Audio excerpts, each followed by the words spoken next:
हमारी पहली कहानी है नाराज पति पत्नी।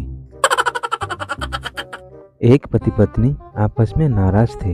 नाराजगी इतनी थी कि एक ही कमरे में रहते हुए आपस में एक दूसरे को बोलते तक नहीं थे। दोनों अपने अपने काम में कोई कमी आने नहीं देते। जैसे सुबह पति उठता तो पत्नी चाय टेबल पर रख जाती और ऑफिस का समय होता तो लंच बॉक्स तैयार करके देती। इसी तरह पति भी ऑफिस से आते हुए सब्जी राशन आदि लाकर रख देता। काफी दिन गुजर गए। एक दिन पति को जरूरी काम से ऑफिस में सुबह 8 बजे की जगह 6 बजे पहुंचना था, लेकिन उसकी नींद 7 बजे से पहले खुलती ही नहीं थी। रात को सोने के समय पति को विचार आया कि सुबह मुझे 5 बजे कौन उठाएगा।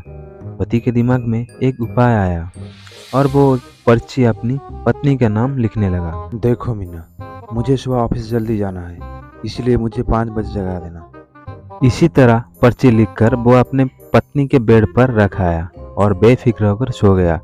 पत्नी पर्ची उठाकर पढ़ी और कुछ सोचा और वो भी सो गई। सुबह पति की नींद खुली तो उसने उठकर घड़ी की तरफ देखा। घड़ी में 7 बज रहे थे। उसकी निगाह तकिया पर गई तो वहां पर एक पर्ची रखी थी। उस पर लिखा था कि जी उठ जाओ, सुबह के 5 बज गए हैं। हमारी दूसरी कहानी है गधे की बात। पति पत्नी खाने के टेबल पर थे। पत्नी खाना लगा रही थी, पति बैठा हुआ था और दोनों बच्चे मोनू और पिंकी खेल रहे थे।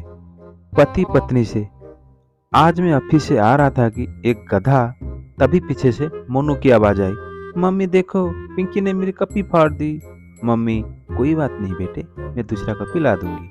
पति, हाँ तो मैं कह रहा था कि आज ऑफिस से आ रहा था कि एक गधा, तभी पीछे से पिंकी की आवाज आई, देखो मम्मी मोनू ने मेरी गुड़िया तोड़ दी।